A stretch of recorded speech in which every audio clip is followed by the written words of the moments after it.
કચ્છ અસ્મિતા news channel.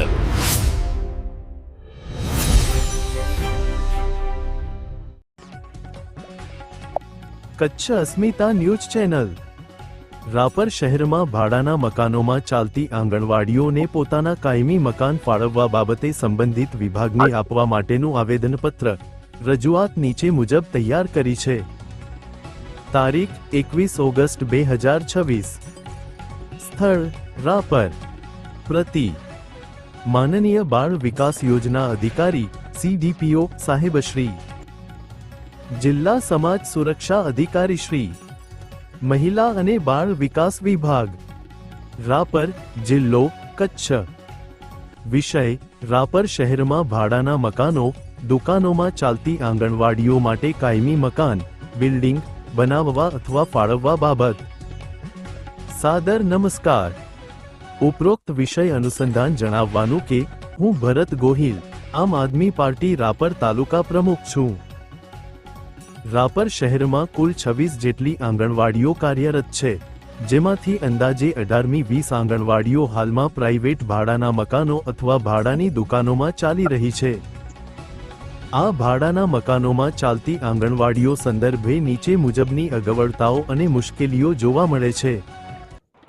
1. જગ્યાની અપૂર્તિતા. ભાડાની જગ્યાઓ નાની હોવાને કારણે નાના બાળકોને બેસવા માટે પૂરતી જગ્યા મળતી નથી અને રમવા તથા પ્રવૃત્તિઓ કરવા માટે યોગ્ય વાતાવરણ જળવાતું નથી.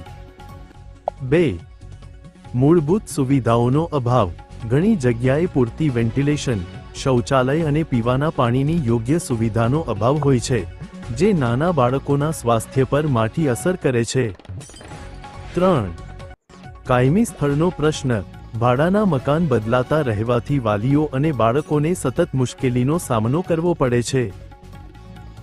સરકારશ્રી દ્વારા મહિલા અને બાળ વિકાસ વિભાગ અંતર્ગત બાળકોના પોષણ અને પ્રાથમિક શિક્ષણ માટે શ્રેષ્ઠ સુવિધાઓ પૂરી પાડવામાં આવે છે, ત્યારે રાપર શહેરની આ આંગણવાડીઓ માટે પોતાના સ્વતંત્ર અને કાયમી સરકારી મકાનો બને અથવા યોગ્ય સરકારી જગ્યા ફાળવવામાં આવે તે ખૂબ જ અનિવાર્ય છે.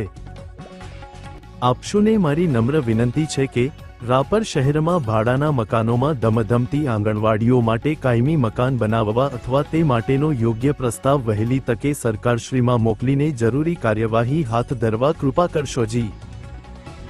આશા છે કે આપ આ લોકહિતના વિષયને ગંભીરતાથી ધ્યાને લઈ સત્વરે યોગ્ય પગલાં ભરશો. અભિવાદન સહ. આપનો વિશ્વાસુ સહી ભરત ગોહિલ, આમ આદમી પાર્ટી રાપર તાલુકા પ્રમુખ. સંપર્ક નંબર. તમારો ફોન નંબર અહીં લખો.